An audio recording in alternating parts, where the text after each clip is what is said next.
बदन को अकड़ना नहीं, ऐसे खींच करके नहीं बैठना, मगर वह ढीला सीधे साधारण, उसमें कोई तकलीफ नहीं है। जब भी आप बैठो इस बात का हमेशा ध्यान रखो कि हमारा मन, हमारी बुद्धि, हमारा चित्त बाहर की तरफ न जाए। जब ये संकल्प करके बैठोगे कि हमारा मन, हमारी बुद्धि, हमारा चित्त बाहर न जाए, और दरवाजे पर दृष्टि के साथ मन को, बुद्धि को, चित्त को जमा के रखो। जब दृष्टि के साथ मन, चित्त, बुद्धि को रोक करके रखोगे तो दृष्टि अपना काम प्रारंभ कर देगी। वो एक सुमन उदारी है, भाव के साथ में वो फूटती है। तो जो पर्दे जमा है उनको धीरे धीरे करके इस तरह से बर्मा की तरफ से भेदन कर देगी। जैसे बर्मा घूमता है, लकड़ी को काट करके बाहर निकाल देता है, इसी तरह से दृष्टि में ये तीक्ष्ण तेजी है, बहुत उसकी जो नोक है बड़ी तेज धार। वो धीरे धीरे जैसे ही मन, बुद्धि और चित्त दृष्टि के साथ से हट जाएगा तो दृष्टि काम करना बंद कर देगी। इसको अनोखा, शुरू में तो कोई आधार मालूम होता नहीं कि हाँ अपनी दृष्टि को कहां जमा करके रखें, लेकिन मिलन जब आपकी दृष्टि इस तरह से ठहर जाएगी तो अंधेरे में एक छोटा सा आधार बन जाएगा। छोटा सा उन्हीं पर्दों में एक प्रकाश आपको दिखाई देगा, बहुत छोटा, या ऐसा समझो जुगनू की तरह से एक जरा सा कण की तरह, जैसे हीरे की कड़ी होती है। जब आपको ये मालूम हो तो अपनी दृष्टि को उसी पर अपनी जमा दो। इसी को कहते हैं एकाग्रता। एकाग्रता कि दृष्टि हिले डुले नहीं। जब दृष्टि हिलेगी डुलेगी तो वो जो आपको दिखाई देता है वो गायब हो जाएगा, वो छुप जाएगा प्रकाश। फिर दृष्टि जब रुकेगी तो धीरे से सामने दिखाई देगा। तो दृष्टि को एकाग्र करने का मतलब यही है कि दृष्टि हिले डुले नहीं। तो जब अगोर होकर के आप बैठोगे, नीचे की तरफ का ख्याल छोड़ दोगे और बीचों बीच में अपनी आंख को सामने जब जमा करके रखोगे, साथ ही साथ मन को, बुद्धि को, चित्त को, तो दृष्टि कुदारी का काम कर जाएगी, वो धीरे से खो डालेगी और अपनी जगह बना लेगी। अब ये आप साधन में नहीं, आप बैठ गए तो ऐसा समझते हो कि हमको एकदम से भक्ष से दिखाई दे कि हम बैठे और फौरन देखने लगे, तो ऐसा दिखाई दे भी सकता, लेकिन फल से और छूट जाएंगे, क्योंकि वो प्रकाश बर्दाश्त नहीं हो सकता। वो जब हजम नहीं होगा, बर्दाश्त नहीं होगा, तो फौरन शरीर खत्म हो जाएगा। तो धीरे धीरे, क्योंकि वो तो ऐसा मतलब हो गया थे, दवा है उसको ऊपर उंगली रख दो, हवन जल जाएगा, पूरा का पूरा बदन चौंक जाएगा। तो ऐसे ही प्रकाश है, अगर एक बार की लाइट आ जाए तो आदमी बर्दाश्त नहीं कर सकता। तो समय से धीरे धीरे, तो जो आपकी इच्छा होनी चाहिए वो धीरे धीरे अस्थायी इच्छा होती है। जल्दबाजी शैतान की इच्छा, और जल्दबाजी में आदमी साधन छोड़ देता, ज्ञान और भजन छोड़ देगा, जो बताया गया उसको छोड़ देगा, सुमरन करना छोड़ देगा। तो जल्दबाजी अच्छी नहीं है, वो तो रहमान की तरफ से आएगी कि हमको जो जो बताया वो धीरे धीरे, तो धीरे धीरे वो अस्थायी होता जाएगा। और जल्दबाजी का काम शैतान का होता है, वो आपको टिकने नहीं देगा कि जब भी बैठो अच्छा ऐसे बैठो, अपनी बाहर की दोनों आंखें बंद करो, सामने अंदर वाली आंख से सामने सीधा दूर देखो और एक जगह पर अपनी दृष्टि को एक जगह रखो। उसी दृष्टि के साथ मन को, बुद्धि को, चित्त को रोक करके रखो ताकि अंदर की आंख खोदने का काम करे। बदन को हिलाओ डुलाओ मत, स्थिर होकर के बदन को रखो, हिले डुले नहीं, और दृष्टि सामने सीधा एक जगह पर उसको जमा के रखो और उसी आकाश में गौर से दृष्टि को रोक करके देखो। जब कहूंगा तब आप खोलना।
ये जो देखते हैं आप सूरज का प्रकाश, ये जब अंदर में प्रकट हो जाए तो ये कुछ नहीं है, इसकी और उसकी कोई तुलना नहीं। लेकिन ये देखते हो कि सामने एक तरह से जैसे मालूम होता है कि बादलों के पर्दे आ रहे जा रहे हैं, कभी सफेद मालूम होते हैं, कभी काले मालूम होते हैं, कभी धुंधुकार मालूम होता है, कभी हल्कापन हो जाता है, कभी जैसे मालूम होता है कि आकाश साफ हो गया। लेकिन आपकी होशियारी ये कि दृष्टि हिले रहे, जब दृष्टि घूमेगी तो कोई काम नहीं करेगी, और दृष्टि जब एक जगह रुकने लगेगी तो काम होने लगेगा। उस दृष्टि में आंख में उपलब्धि को है कि जैसे वो रुकी वैसे वो अपना काम करना शुरू कर दी, और जब तक वो इसकी चारों तरफ घूमती रहेगी तो कोई भी काम नहीं करेगी। तो अपने को दृष्टि को एकाग्र करना, एक जगह जमाना है ताकि वो कुदरती अपना काम करने लगे। जब तक वो घूमती रहेगी तब तक वो अपना काम नहीं करेगी। बस साधक को जो ध्यान करता हो उसको ये जानकारी रहनी चाहिए कि अगर इस तरह से हम घूमते रहेंगे, देखते रहेंगे तो हमारा कुछ भी काम नहीं होगा। हमको बताया गया कि दृष्टि को एक जगह पर कहीं भी जमा करके शुरू में रखो और हिलने न पाए। तो देखिए कितनी जल्दी आपका काम होता और आपको साथ साथ मन को, बुद्धि को, चित्त को, इनको साथ लेना ये जरूरी है। अगर ये साथ में रहेंगे तो दृष्टि तब भी कोई काम नहीं करेगी। जब ये साथ हो जाएंगे तो दृष्टि अपना काम करने लगेगी। और हम लोग क्या करते हैं कि आंख बंद कर ली, मन उधर जा रहा, चित्त उधर जा रहा, बुद्धि उधर जा रही, उसके बारे में सोच रही है, कहीं चोरी डकैती कर रही, कहीं रोटी और खाना बना रही, कहीं कुछ कर रही, और हम बैठे हैं यहाँ, काम कुछ हो रहा तो मन कुछ अपना काम कर रहा, तो आप अपना ध्यान नहीं कर सकते हो, फिर ध्यान बनेगा नहीं, फिर आपने ध्यान में समय दिया ही नहीं, ये तो सब विकार में चला गया। अब मन को, बुद्धि को, चित्त को साथ लेकर जब आप काम करोगे, दृष्टि को एकाग्र करोगे तो आपका काम होगा, फिर सूरत का काम होगा। वो तो सूरत में से रोशनी निकलती है, जैसे टार्च में एक बल्ब लगा हुआ, जब टार्च मारिए आकाश में लगा दीजिए तो कोई आधार नहीं बनेगा, लेकिन दीवार पर फेंक दीजिए तो उसका आधार बन जाएगा, तो पता चलेगा रोशनी जा रही है और उसको पड़ रही है। ठीक इसी तरह से सूरत में जो रोशनी निकलती है और जो पर्दा करेगा उस पर पड़ेगी, तो जो रोशनी का गोलाकार बनेगा वो निरत हो जाएगा, और जितने जो रोशनी निकल रही है वो सूरत है, वो जीवात्मा है। तो जब आधार बन जाए इसका उसका टेकने का तो बस अपना काम शुरू हो जाए, और वो आधार नहीं बन पाता। क्यों? कि दृष्टि आपकी एक तरह से घूमती रहती है। ऐसे साधना करने वाले जो ध्यान करते हैं वो इस बात की गलती करते रहते हैं और पीछे से शिकायत करते हैं कि हमारा ध्यान नहीं बनता। हम क्या करें, हमने बहुत किया, तुम बहुत बैठे रहे, सोए बैठो, शाम को भी बैठो, दिन को भी बैठो, लेकिन युक्ति के साथ में नहीं करोगे ध्यान तो कुछ नहीं हो सकता। और युक्ति यह है कि मन को, बुद्धि को, चित्त को दृष्टि के साथ रोक करके एक जगह पर रोक के रखो, भाई इतना ही काम। शुरू में तो परेशानी मालूम होती है, लेकिन जब दृष्टि जब अपना काम करने लगेगी, सूरज में से जब रोशनी निकलेगी और आगे उसका पुतबिंब बन जाएगा, आधार बन जाएगा, तो सुलभ हो जाएगा, फिर आसान हो जाता है, फिर कोई परेशानी नहीं। जब आप बंद करो जब भी सो, जब बंद करो जब भी सो हो जाए। लेकिन इसके पहले जब तक आप ये काम नहीं करते तो नहीं होता। और ये चीजें जल्दी में जब मापदंड दिया जाता है तो इतनी जल्दी सब चीजें समझाई नहीं जा सकती, क्योंकि उसमें समय लगेगा। तो प्रेमियों को ये कहा जाता है कि जहां भी आपको सत्संग मिले वहां आ जाओ तो कुछ चीजें आपकी समझ में आ जाएंगी, नहीं तो साधन करने वाले साधक हैं उनसे जरा आप गंभीरता से थोड़ा समय दे करके पूछ लो तो वो आपको ये सब चीजें बता देंगे।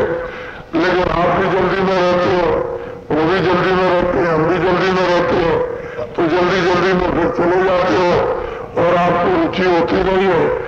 जैसे जब कभी सत्संग मिला, लोगों ने बताया तो कहते हो कि भाई मैंने तो नाम लिया था लेकिन मैंने कुछ किया नहीं। अरे इतने दिन तक तुम बेकार बैठे रहे, चीजें मिलती कहाँ है? और फिर इतना सुलभ कौन आपको बताएगा? तो जो चीज आपको मिल जाए उसकी आपको इज्जत होनी चाहिए, कदर होनी चाहिए, उसका निरादर करोगे फिर ये चीज आपके हाथ आएगी नहीं।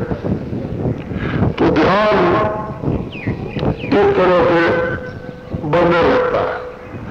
और भजन में आवाजें सुनना, भजन में शब्द सुनना, भजन में बाजे सुनना, देवी देवताओं के अलग बाजे बज रहे, ब्रह्मा का अलग बाजा है, विष्णु का अलग बाजा, शिव का अलग है, शक्ति का अलग बाजा बज रहा, निरंजन भगवान का अलग है, आद्या महाशक्ति का उधर में उनका बाजा अलग है, और फिर ब्रह्म का बाजा बिल्कुल अलग बज रहा। तो आप क्या करेंगे? ये सब अपनी अपनी जगह पर, कोई अग्नि जोत में, कोई शिखा जोत में, कोई झिलमी जोत में, कोई जगमग जोत में, सब के सब अपना प्रकाश कर रहे, और उन्हीं प्रकाशों का स्रोतों का भंडार उतार दिया। अब जब एक से दूसरे परिवर्तन न हो, इधर से उधर न जा सको, तो दूसरे को पकड़ नहीं सकते हो, एक ही पेड़ों पर टिके रहोगे, आगे जा नहीं सकोगे।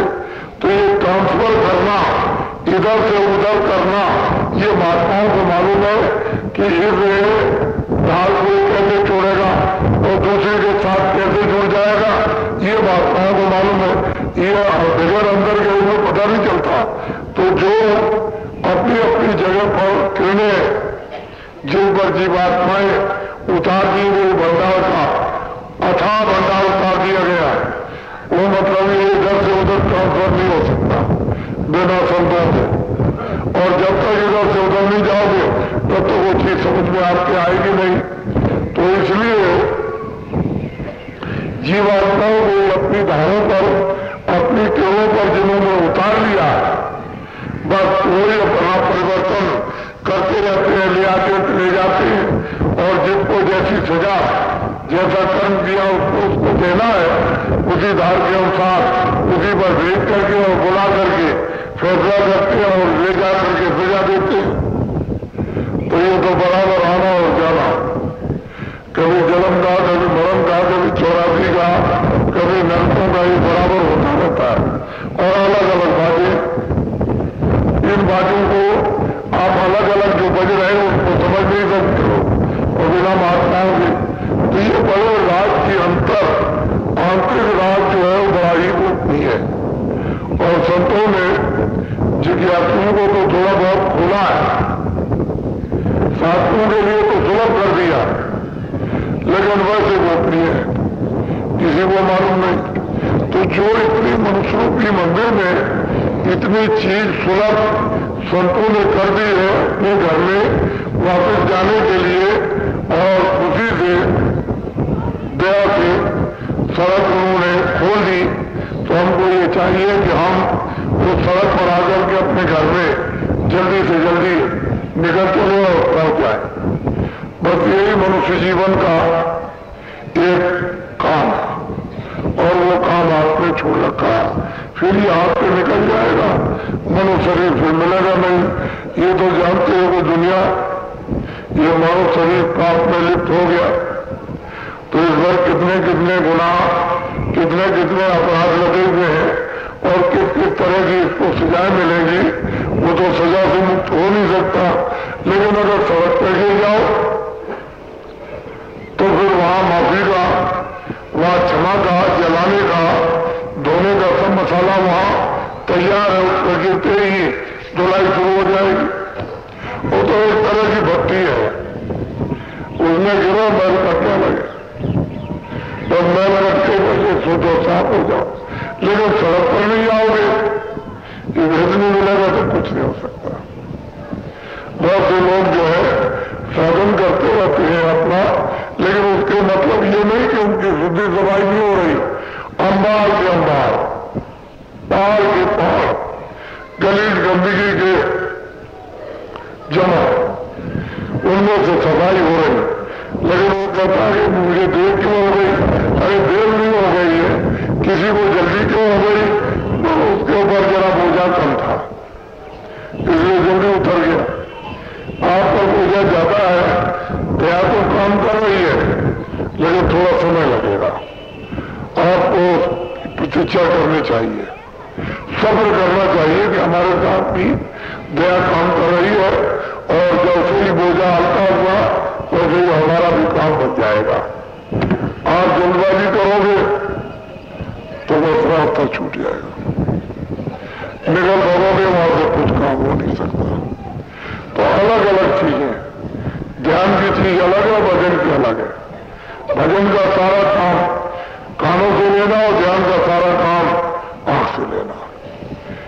दोनों चीजें बिल्कुल अलग अलग।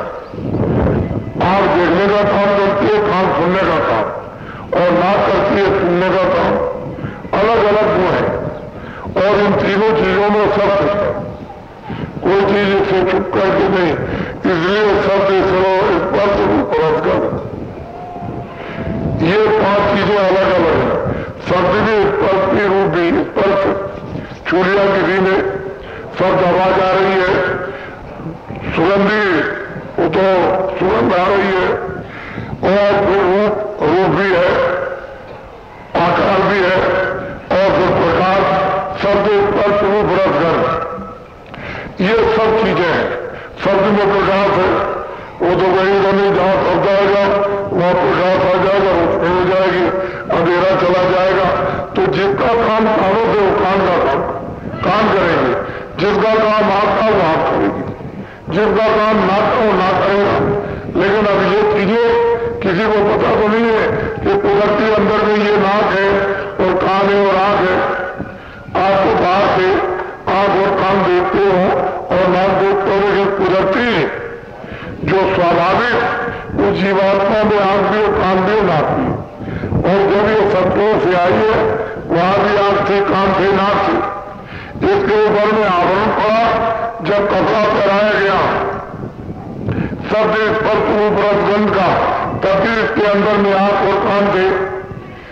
इसने कपड़ा पहन लिया, फिर सूक्ष्म कपड़ा पहनाया, 9 तत्वों का शब्द स्पर्श रूप रसगंध और मन, बुद्धि और चित्त और अहंकार, तब भी इसने आंख और कान और नाक थे।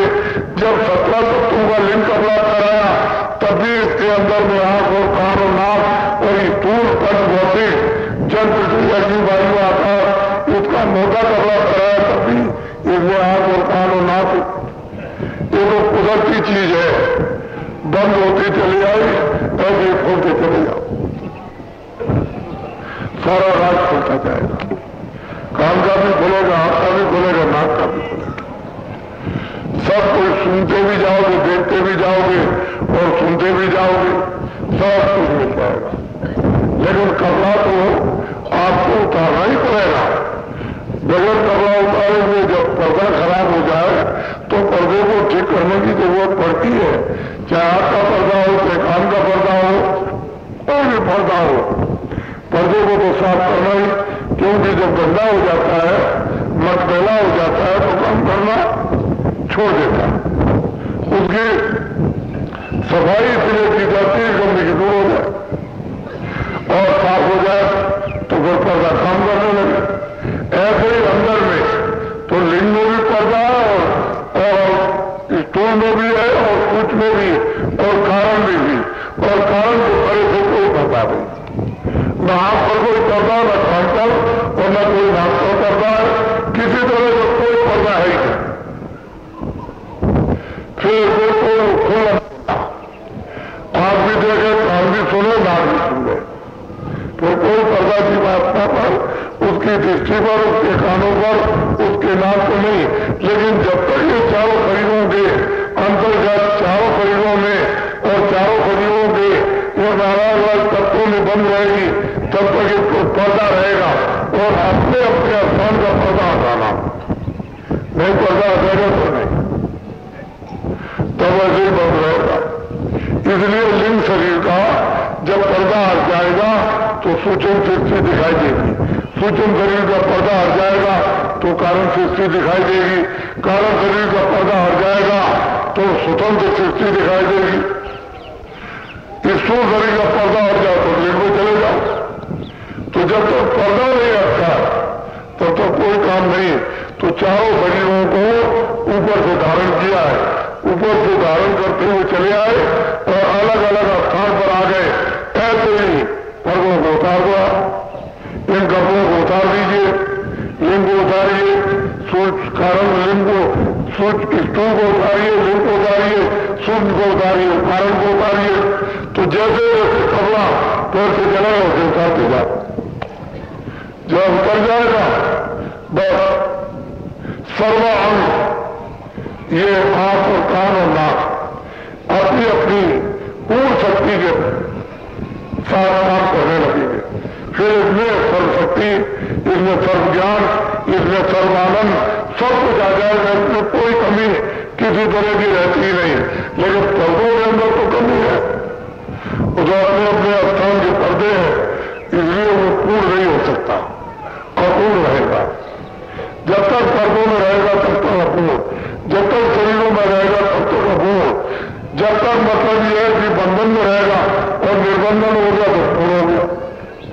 तो ये औरत की आजादी और बंधन आपको मालूम नहीं है कि किस तरह से बंधनों में ये जीवात्मा लाई गई और कितने दिन मुद्दतों और युगों में ये यहाँ लाई गई, और फिर इसको महात्माओं को ले जाने में कितना परिश्रम, अगर परिश्रम करना पड़ता है तो ले जाते हैं, लेकिन ले जाने में जल्दी है, आने में देर हुई, ले जाने में जल्दी। वो तो गया हो जाए तो पलट में चला जाए, और गया ना हो तो कितने युग और कितने कल्प और बीत जाए तब भी नहीं जा सकता। तो गया का आधार तो लेना ही है, बगैर उसके काम नहीं बनेगा। तो इसलिए अंदर का जो राज है वो सारा का सारा शब्दों का है, सारी रचना शब्दों की है। जो लिंग से सृष्टि है उसमें भी चेतनता की मिश्रित रचना, सूक्ष्म सृष्टि और चेतनता की वहां भी मतलब है कि मिश्रित रचना है, और कारण सृष्टि वो भी। जब इसके परे जाओ तो चेतनता ही की केवल चेतनता, वहां जड़ता नहीं है किसी तरह की, सारा का सारा चेतन खेल हो रहा। और जब चैतन्य पहुंचता है तो सब जलवा उसे कहा मालूम होता है कि उस परम पिता परमात्मा ने इतनी बड़ी चेतनता का जो जलवा और जो रचना की है वो किस तरह से कितनी अद्भुत की है। ये सूरत को जब ज्ञान अपना होता है, अपना बोध होता है, कितनी दूर से आई और फिर जब वापस जाएगी और इसको अपना जब बोध होगा स्वयं का, तो स्वयं शक्तिमान हो जाती है। इसलिए संतों का पद, संतों का ज्ञान, संतों की शक्ति सर्व समर्थ और परिपक्व और पूर्ण। फिर उसमें कोई कमी नहीं बताई गई कि उनकी शक्ति में, उनके ज्ञान में कोई किसी तरह की कमी है। लेकिन यह है कि वो अचल है, हिलता डुलता नहीं। अगर समुद्र मर्यादा तोड़ दे तो फिर यहाँ डूबने में कितनी देर लगती है, तो वो अपनी सीमा के अंतर्गत रहता। इसी तरह से वो बोझ अपनी सीमा को तोड़ दे तो फिर मतलब ये है कि बोझ को बोझ नहीं कहा जाएगा, फिर उसको समुद्र नहीं कहा जाएगा, समर्थ नहीं कहा जाएगा। इसलिए वो अपनी सीमा नहीं तोड़ता। जैसे पहले का अभी वैसे ही है, वो न यहाँ कभी आया न कभी आएगा, न कभी आता है। उसकी शक्तियां जिनको उन्होंने भेजा वो यहाँ काम करती हैं। यहाँ उनको देश निकाला कर दिया, वो वापस कभी नहीं जा सकती। तुमको निकालने के लिए माफी रखी है, लेकिन इनको बाहर जाने के लिए कोई माफी का स्थान नहीं। इनको देश निकाला कर दिया तो ये सब अपने अपने स्थान पर बैठकर अपना अपना राज करते रहते हैं। और तुमको माफी का स्थान दिया कि संत जब आएंगे तो अपनी दया देकर, शक्ति देकर तुमको ले जाएंगे और पहुंचा देंगे घर में। तुमको जाने के लिए माफी का रास्ता खोला हुआ, लेकिन उनको जो देश निकाला कर दिया उस संतोष में ये कभी नहीं जा सकते। तो ये तो कोई कारण है जिसके देश निकाला किया। आपको ये समय कुछ लगेगा, जब समय आएगा तो पता चलेगा कि ईश्वर को, ब्रह्म को, ब्रह्म को, यानी 16 ब्रह्मों को, 16 पुत्रों को सतपुरुष ने अपने से देश निकाला करके इनको अलग अलग राज्यों तकसीम कर दिया, अलग अलग इनको लोग दे दिए, अनंतों ब्रह्मांड बनाकर उनको वहां उनको अधिष्ठाता बना दिया।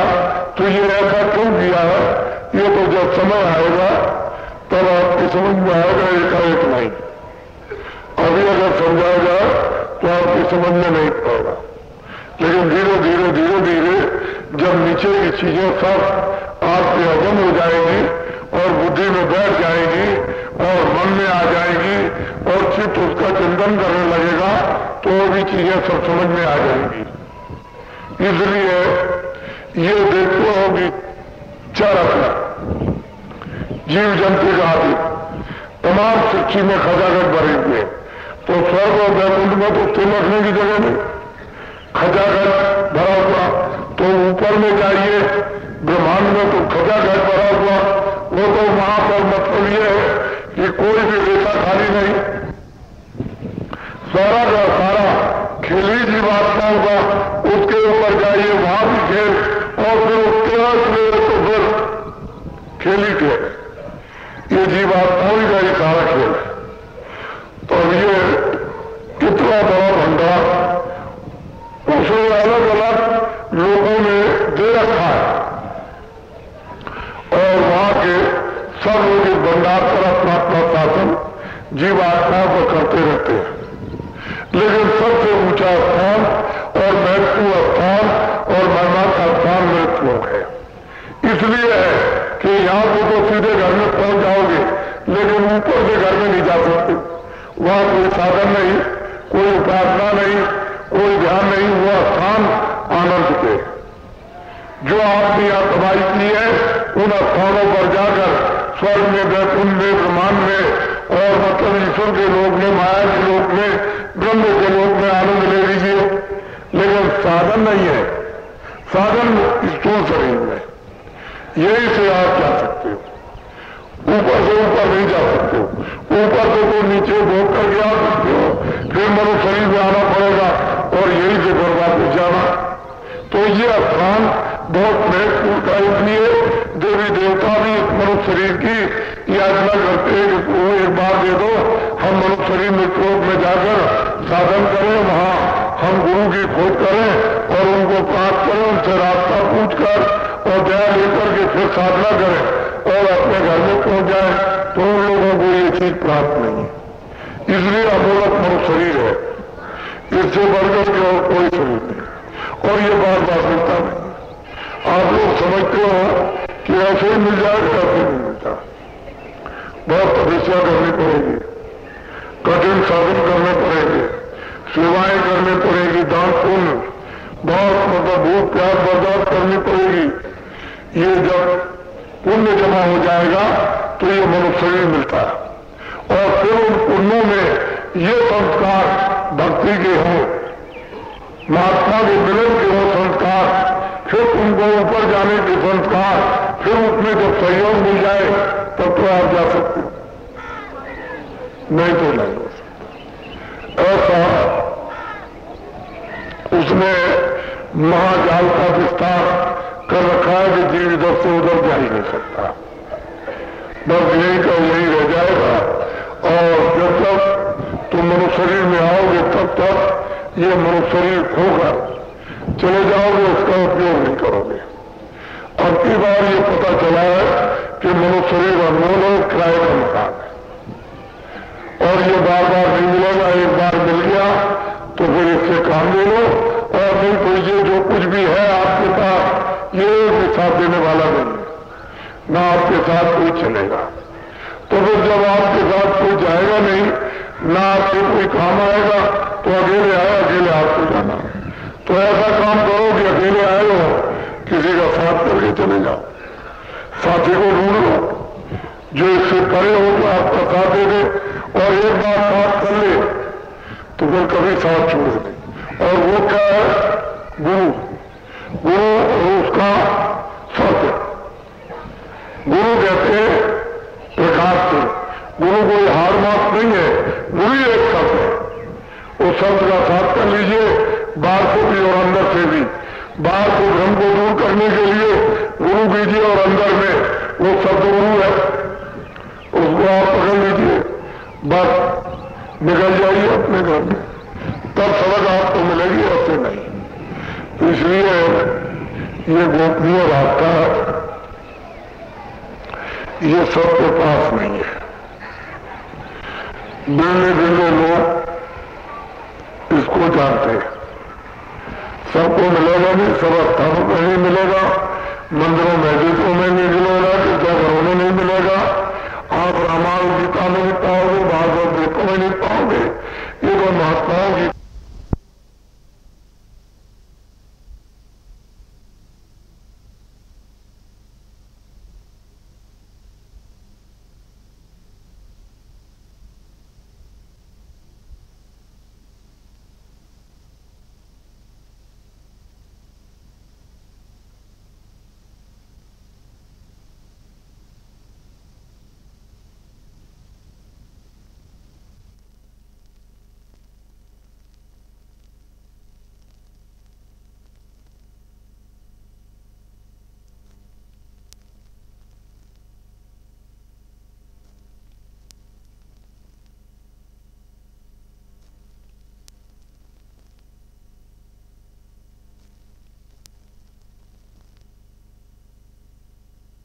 समझ जाओगे, बाइबल समझ जाओगे, लेकिन महात्मा फकीर नहीं मिलोगे तो कोई समझ में नहीं आ सकता।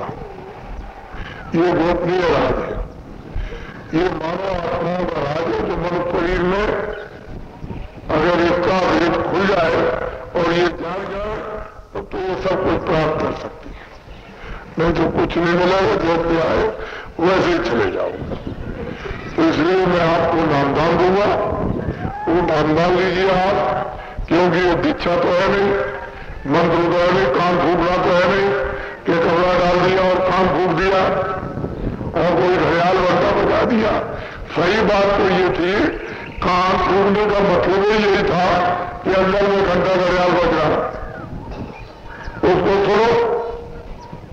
असली चीज तो ये थी, लेकिन उसकी नकल तो रखी है कि जब कान फूका जाए तो घंटा घड़ियाल मंत्र के वक्त बजा दिया जाता है कि देखो ऐसा है, बस फिर आपकी समझ में। तो इसलिए भी बजाया जाता कि मंत्र आपकी समझ में आए, घंटा घड़ियाल बजा दिया। घंटा मंत्र तो इसलिए बताया जाता है अंदर में बज रहा, उसको ध्यान देकर के सुनो। घंटा में बज रहा, संगी बज रहा, ध्यान देकर के सुनो, तो वो तो आंतरिक चीज तो आपने समझी नहीं, और बाहर मतलब मंत्र दिया और घंटा बजा दिया, तो मंत्र भी आपकी समझ में नहीं आया। लोगों ने कह दिया कि आपको गुरु दीक्षा मिल गई, जाओ जाकर के पूछा गया भाई कौन सी दीक्षा मिली, तो भाई ये बात तो हमको मालूम नहीं है, लेकिन ये है कि दीक्षा देते वक्त में घंटा बजा दिया और संग बजा दिया।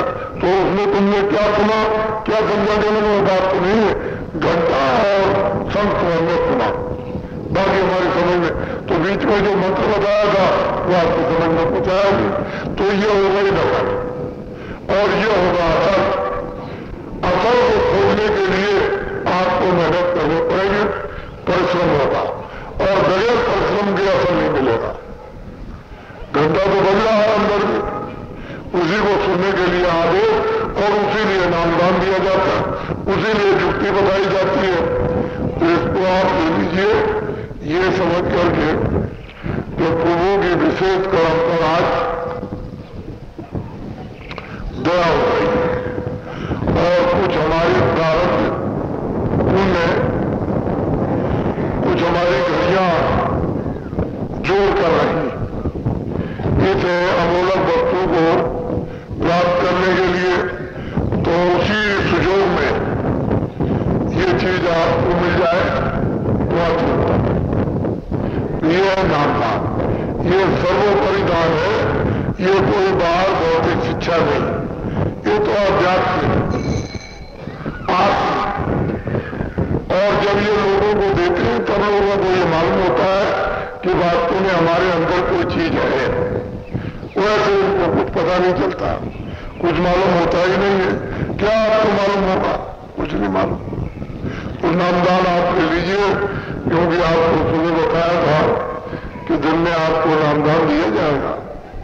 शाम के वक्त में कुछ लोग नए आ जाते हैं, इच्छा करते हैं कि हमको भी मिल जाए, हमारे साथी ले आए, समझा बुझाकर, तो हमको दिलवा लीजिए, उनको जल्दी होती है, तो आप ले लीजिए और फिर इसको समझ लीजिए और समझ करके घर के काम, बच्चों की सेवा, आए गए का सत्कार से समय बचाना।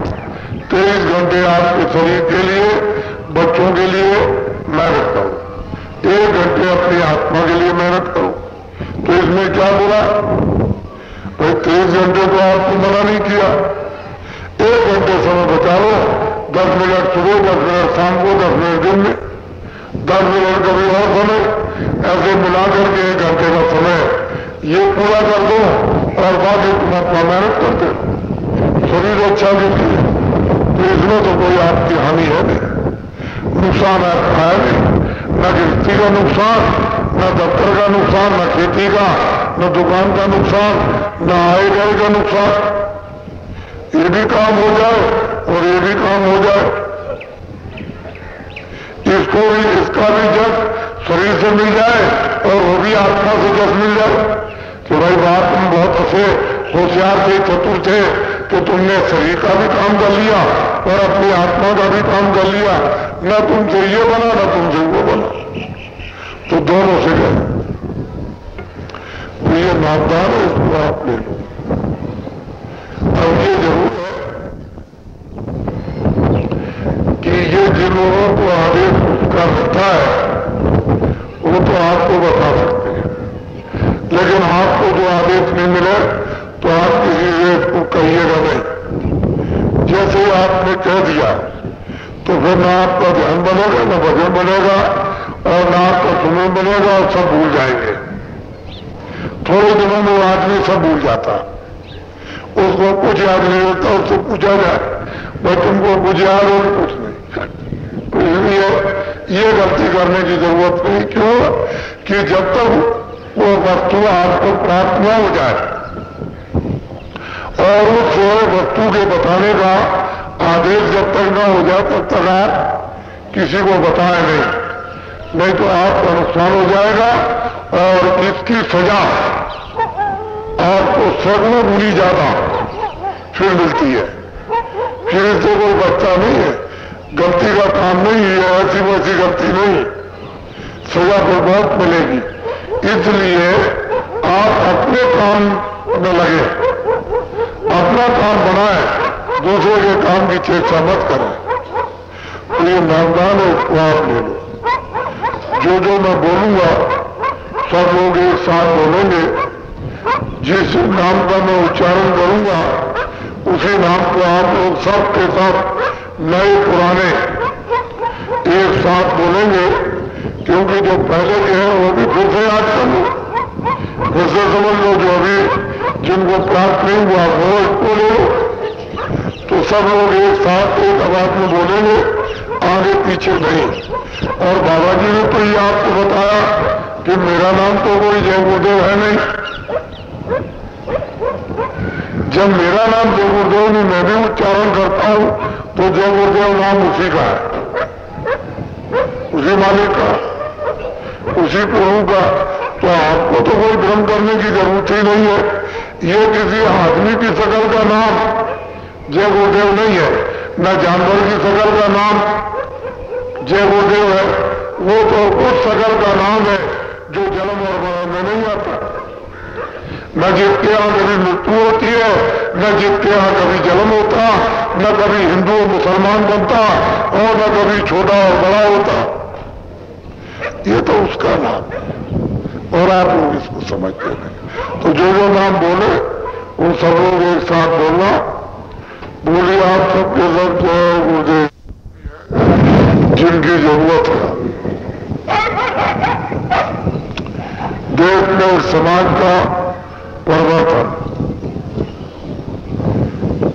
एक समाज के काम का परिवर्तन, एक समाज में जो विचार होते हैं उसका परिवर्तन, एक समाज में जो सेवाएं होती हैं उसका परिवर्तन, जो समाज में एक दूसरे के ऊपर में रहम और दया करते हो उसके परिवर्तन के लिए, जो जबान से बोलते हो कि ये अच्छा ये बुरा उसके परिवर्तन के लिए, जो अच्छाई और बुराई को ये बताया जाता है कि अच्छे को देखो और बुरे को मत देखो। तो वही आंखें हैं, बहन को देखती हैं, माँ को देखती हैं, चाची को देखती हैं, भतीजों को देखती हैं, वही आंखें स्त्री को देखती हैं, वो पुरुष को देखती है, हिंदू मुसलमान को देखती है, मैलों को देखती है, आसमान और जमीन देखती है, वही जहर देखती है, वही अमृत देखती है। लेकिन परिवर्तन, इसके परिवर्तन के लिए पहले समझ लीजिए इन सब चीजों का निचोड़, इन सब चीजों का सिद्धांत, इन सब का इल्म, इन सब का ज्ञान, इन सब की इंसानियत, इन सब की मानवता के लिए कोई न कोई तो रास्ता होगा। ऐसा तो नहीं कि रास्ता नहीं। मानवता तो खत्म होगी नहीं, इंसानियत खत्म होगी। क्यों?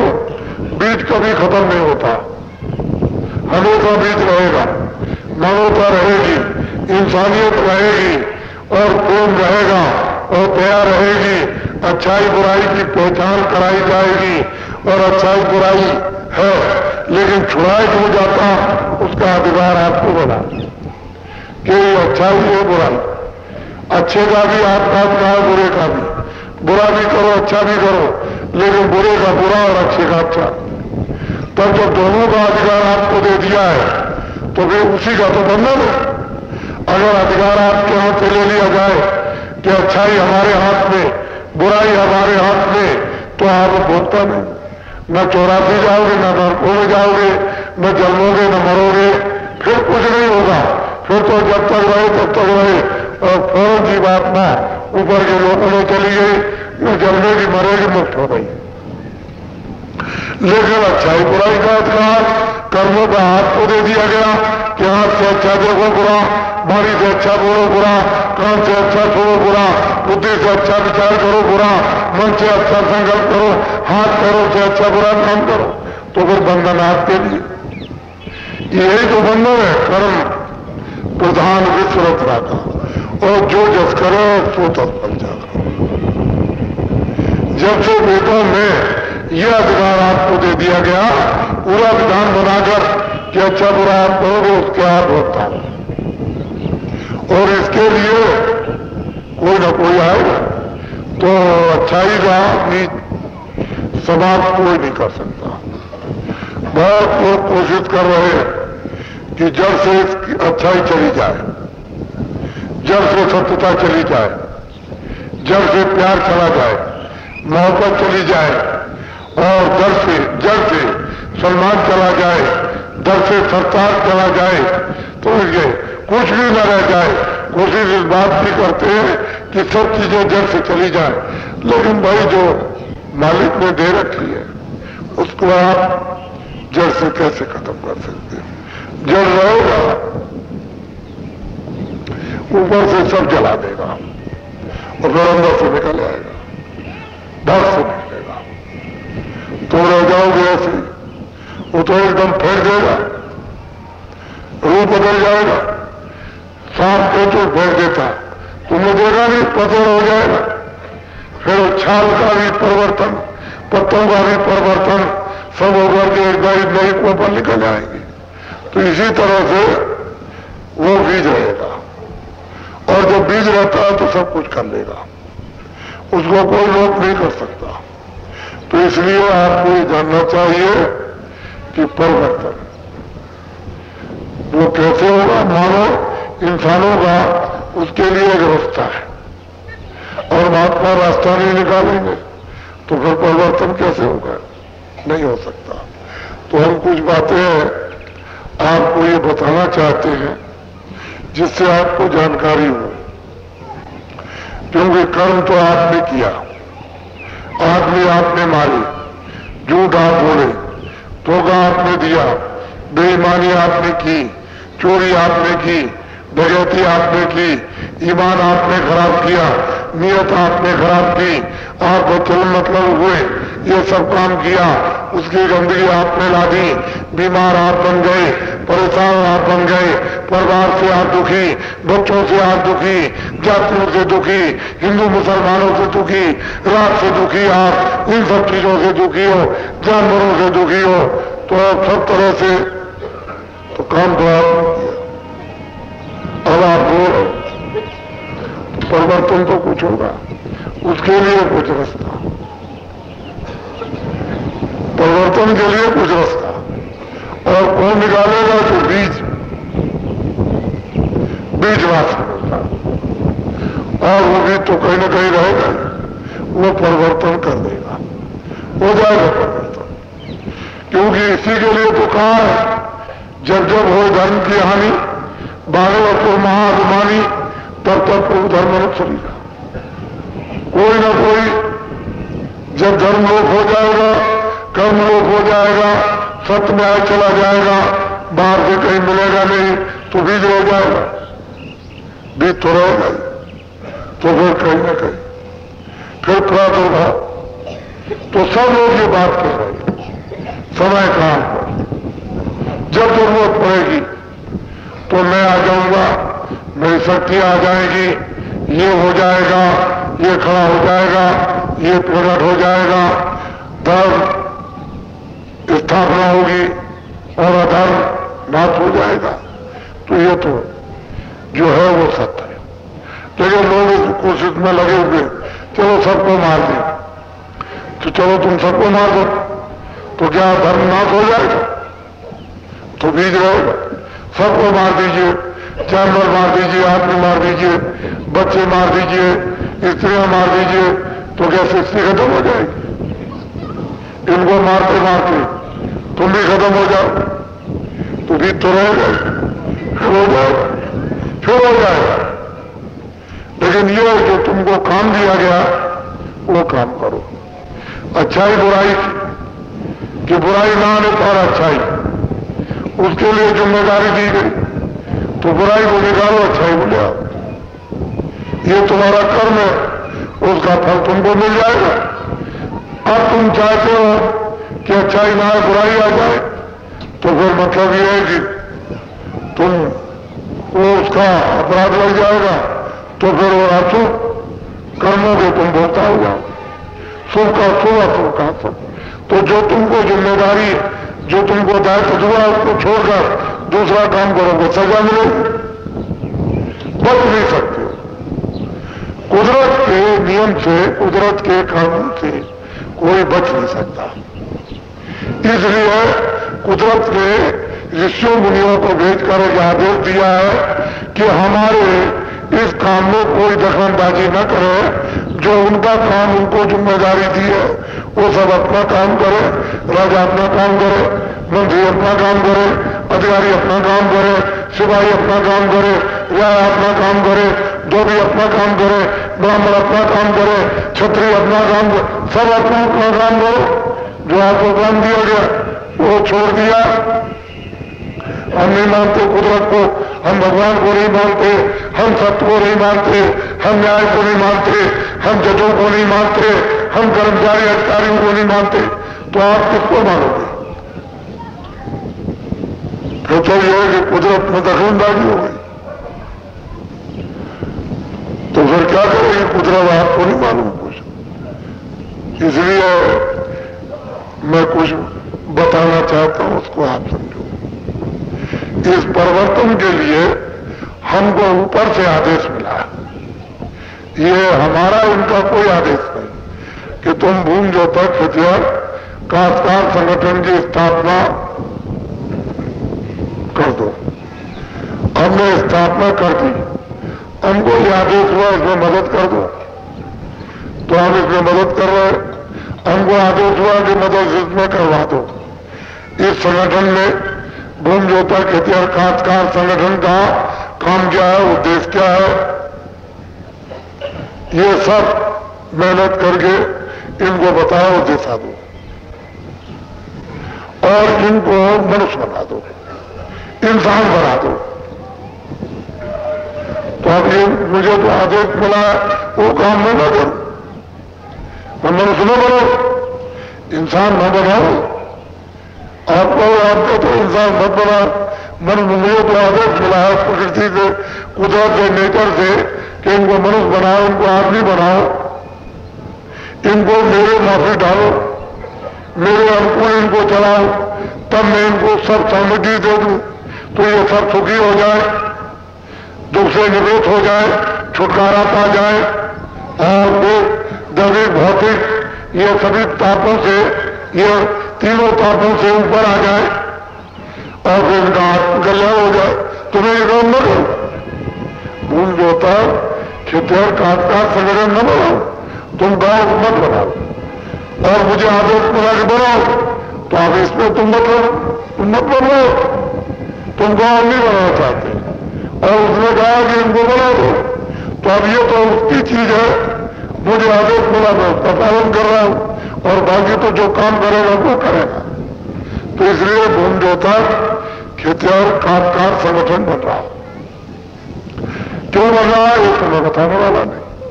मैंने तो अभी इशारा कर दिया कि तुम बड़े दुखी हो, जाओ, हमको आदेश मिला तुम्हारा कर्जा सब 40 सालों बाद माफ करवा दिया जाएगा, तो हो जाएगा तुम्हारा। उसमें कौन सी बात है? अधिकारी कर्मचारियों को कहा कि तुमको यानी वेतन में पूरा नहीं पड़ता है, तुम्हारा इतना तुमको वेतन दिलवाया जाएगा और तुमको सुविधा दे दी जाएगी, तुम्हारा मासिक वेतन बच जाएगा, तो फिर तुम्हारे लिए सब आराम हो गया। सेठ साहूकारों को, छात्रों को ये कह दिया। तो अब इसमें आपको ये जानना चाहिए कि हमको कहीं से आदेश प्राप्त हो रहा, तुम्हें उस आदेश का पालन न करो। अभी मैंने इनके बारे में कुछ नहीं कहा कि मैं ये काम क्यों करा रहा हूं। हाँ, ये जरूर कहा कि दिल्ली की सत्ता इनको दिलवा दी जाएगी, हमको तो चाहिए नहीं। तो इसमें क्या बोला, अब वो दिल्ली की सत्ता क्या होगी ये तो मैंने आपको नहीं बताया। कैसी होगी, किस तरह की होगी, उसमें क्या होगा, क्या कुदरत होगी, नेचर होगी, प्रकृति होगी उसके साथ की नहीं होगी, तो अब ये तो मैंने अभी बताया नहीं कुछ। लेकिन दिल्ली की सत्ता इनको दिलवा दिया। आदमी ऐसे खापेगा, ऐसे ऐसे करेगा, ऐसे ऐसे, आपको तो मालूम नहीं, ये तो ऐसे ऐसे खापेगा, ये इनको सत्ता मिलेगी ऐसे ऐसे खा कंपा मान होगा जैसे भूकंप आता है, इस तरह से। तो ये संगठन अपना बना लो, हम मेहनत करवा रहे जल्दी करो, क्योंकि तुम बना नहीं सकते हो, तुम जमा नहीं कर सकते हो, उसके उद्देश्य नहीं समझ सकते हो, तुम मतलब जो काम तुम्हारा वो नहीं कर सकते हो, तुम खेती भी नहीं कर सकते हो, फिर दुकान हो तुम दफ्तर का काम भी नहीं कर सकते हो, तो सबसे तुम चले जाओ, बड़ा मुश्किल हो जाए। तो ये संगठन बन रहा, इसको आप लोग खुशी खुशी हार्दिक कि मेरा संगठन, मेरा झंडा होगा, ये सब मेरा काम है, बाबा जी का कोई काम नहीं, मुझे तो आदेश मिला उसका काम कर, उस आदेश का पालन किए देता हूं, और बाकी जो कुछ है वो तो उसे करना, मुझे तो निमित्त मात्र बनना, बस इतना ही काम। अरे भाई कृष्ण भगवान और राम आए थे और ये आए और बौद्ध आए और महावीर आए और मोहम्मद साहब आए, तो वैसे तो निमित्त मात्र बने, लेकिन कुदरत ने क्या काम किया आपको तो ये जानना चाहिए था। अब भी सोचो, इस पर विचार करो। तो इसलिए अभी तो आपको ये सारा है, ये 11 अगस्त से 17 अगस्त तक ये गांव में पूजन विधवत वेद मंत्रों के साथ, अनेक मुसलमान अपने मंत्रों से और हिंदू अपने मंत्रों से, ईसाई अपने मंत्रों से और सिख अपने मंत्रों से। हम ये तो नहीं कहते हैं कि नहीं आप मुसलमान के मंत्र ना है, हिंदू कह रहे हैं हिंदू के नहीं, ईसाई कह रहे हैं सिख के ना, अपने अपने मंत्रों से पूजन करो। पूजन तो पूजनी, उसको आप कीजिए। ये 11 अगस्त से 28 सितंबर तक ये गांव गांव में सभाएं होंगी, उसके बाद इनके भाषण होंगे, टाट वालों के क्या टाट वालों के, फिर गांव वालों के सबके भाषण होंगे, उसमें नारी बच्चे बच्चियां सब सम्मिलित होंगे और उनके सबके बीच में गांव गांव में शपथ समारोह मनाया जाएगा जिससे कोई इधर उधर न निकल सके। ये शपथ समारोह, हमको क्या शपथ लेनी, आपको क्या लेनी, ये शपथ समारोह वाले बकवासबाजी खत्म करो। शपथ समारोह में संकल्प होता है, कैसा संकल्प कि भाई आपसे हमारी पत्नी हो गई और हम इसके पति हो गए, हम इसको देखेंगे, हमको देखेंगे, हम इसकी आज्ञा में चलेंगे, ये हमारी आज्ञा में चलेगी, हम इसका पालन पोषण करेंगे, ये हमारी सेवा करेंगे, हम इसकी देखरेख करेंगे। और संकल्प क्या, और समाज ने आपको पकड़ा दिया कि लो भाई पति पत्नी का संबंध हो गया। फिर क्या है, बच्चे पैदा हुए, आपने संकल्प लिया मेरा बच्चा हम इसकी सेवा करेंगे, कब तक कि जब तक ये बड़ा नहीं हो जाता, ये संकल्प आप सेवा करते हैं। ऐसे ही शपथ समारोह, संकल्प ही तो सब कुछ है, और वो क्या चीज और कुछ नहीं है। संकल्प जो है वो सच्चा होता है। शुद्ध संकल्प सदा ही वायुमंडल में ये रमता है और प्रकट होकर के फिर काम करता है। उसी शुद्ध संकल्प का जो वायुमंडल में रम जाता है वही बाहर खो आ जाता है और फिर बाहर पंच भौतिक मनिर लाभकारी हो जाता है। और फिर उसके बाद वो संकल्प अपना जब काम कर देता है वो चुप जाता है, फिर वायुमंडल में फिर वापस हो जाएगा, उसी जगह फिर पहुंच जाएगा। तो इस तरह से बढ़ता और घटता समेट जाता, अपना काम किया समेट गया, विस्तार किया समेट गया, लाभ किया सो समेट गया। अब उसको हमें अस्थायी रूप देना, हमको काम अपना लेना कि उससे कैसे हम काम अपना लेंगे। तो ये सब चीजें आपके सामने आएंगी और उसके लिए इतने दिन रखे कि गांव में पहले हमने उत्तर प्रदेश लिया था क्योंकि स्थापना यहां हुई, काम यहां शुरू हुआ, फिर और प्रदेशों में शुरू हो गया बहुत जोर से उनके साथ में, उड़ीसा में, बंगाल में और बढ़ता होगी बिहार में और महाराष्ट्र में, उसके आंध्र प्रदेश, उसके बाद में मध्य प्रदेश, उसके बाद में राजस्थान और हरियाणा में और हिमाचल प्रदेश में, ये सब जगह चालू हो गया। ये बकवासबाजी बात नहीं है, ये ऐसी वैसी चीज नहीं है कि ऊपर से हवा की चीज हो। ये तो कोई ऐसी अद्भुत है, कोई दया और प्रेरणा और संकल्प और आदेश काम कर रहा, ये बाहर से कोई चीज नहीं है। तो इसलिए इस चीज को अच्छी तरह से समझ लीजिए और उसका विस्तार पूरा जान लीजिए। उसकी जरूरत है, जानने की जरूरत नहीं तो पीछे लोग बहुत पछताएंगे। बोलो जय गुरुदेव, जय गुरुदेव, जय गुरुदेव।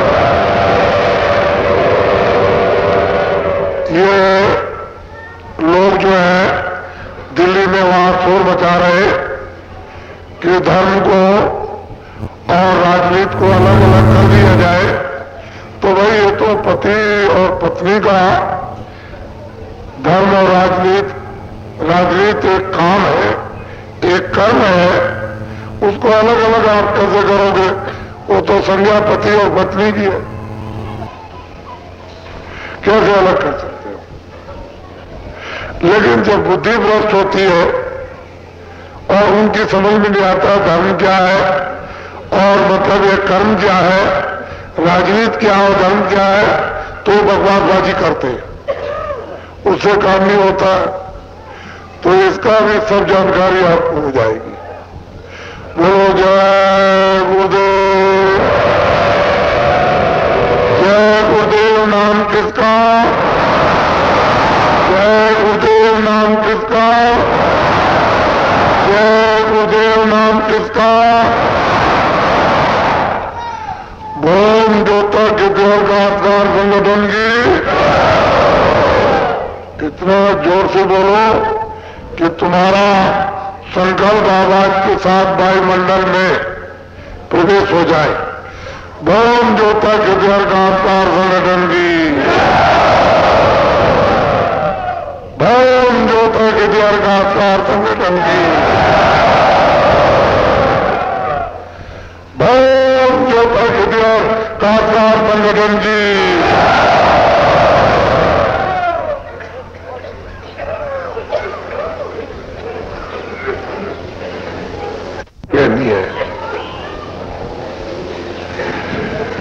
मैं ये चाहता हूं आपकी सेवा के लिए तो कुछ शारीरिक सेवा करूं ताकि ये भंडारे पर अगेन सुधी 10वीं जो भंडारा दिसंबर में आ रहा है, क्या तारीख को 18 को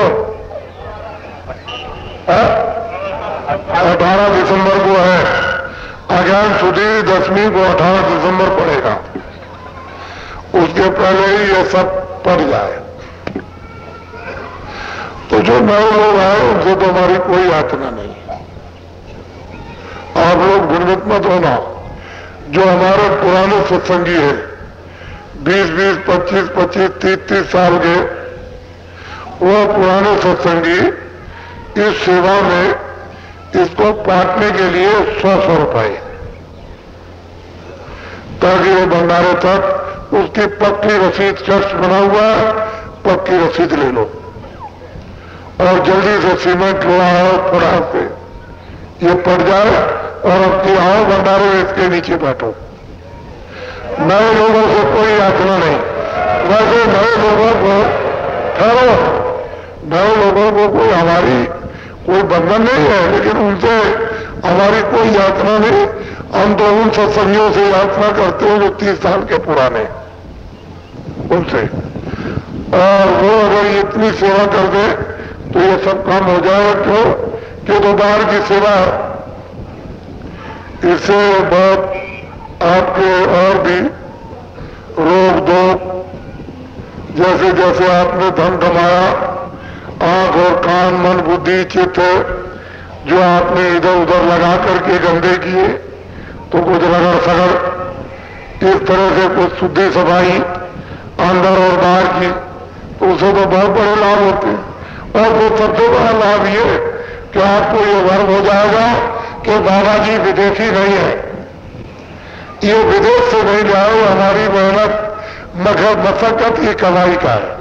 अगर आपसे कुछ लिया न जाए तो मुझे ये सिद्ध करेंगे कि बाबा जी विदेशी है, और विदेश से ले आए तो ये बताओ हम आपको कोई किराया दिलाए? अच्छी बात। हमने आपको कुछ बांटा है तो विदेश से कोई लाएगा तो बांटेगा, तो हम तो मतलब विदेश से लाएंगे, हमने तो बांटा नहीं, हम तो देखी हैं। और इसको अच्छी तरह से देखो, ये सब इनकी खून पसीने की कमाई है। इनकी ये जो बैठे हैं इन्हीं की सब खून कमाने की कमाई, पसीने की कमाई, और मैं तो एक निमित्त मात्र आदमी हूं। ये सब इनका कमाया हुआ, ये सब ये लगाते हैं। लेकिन ये जो पहले कहते थे बाबा जी CIA के हैं, CIA के वो लोग हैं जिन्होंने विदेशी औरतों से शादी की। CIA के वो लोग हैं जिन्होंने भारत की दौलत को विदेशों में जमा किया, हीरे जवाहरात, वो CIA के हैं। बाबा जी तो अपने देश के पक्के, वो कुरान मानते हैं, बाइबल मानते हैं, और चर्च मानते हैं, मस्जिद मानते हैं, और रामायण और गीता मानते हैं, और गंगा जमुना और काबा मानते हैं, और हिंदू मुसलमान और सिखों को मानते हैं। बाबा जी तो अपने वतन, अपने देश के हैं, और सबसे मोहब्बत और प्यार करते हैं। आंदोलन, तोड़फोड़, हड़ताल में वही लोग विश्वास रखते हैं जो विदेशों में भारत की दौलत गरीबों की ये जमा खींच करके और बाहर जमा करते हैं अपने आचरण के लिए। वही आंदोलन, तोड़फोड़, हड़ताल और देश का नाश कर रहे हैं। बाबा जी तो इसमें से कोई भी काम नहीं कर रहे। तो बाबा जी पक्के देशी है और पक्के भारतीय है, और भारतीय लोग पक्के मुसलमान और पक्के हिंदू और पक्के ईसाई और पक्के सिख हैं। वो कच्चे नहीं है जो आप सोचोगे कि कच्चे हैं, इसमें कचाई चाई कुछ नहीं मिलेगी। बोलो जय गुरुदेव।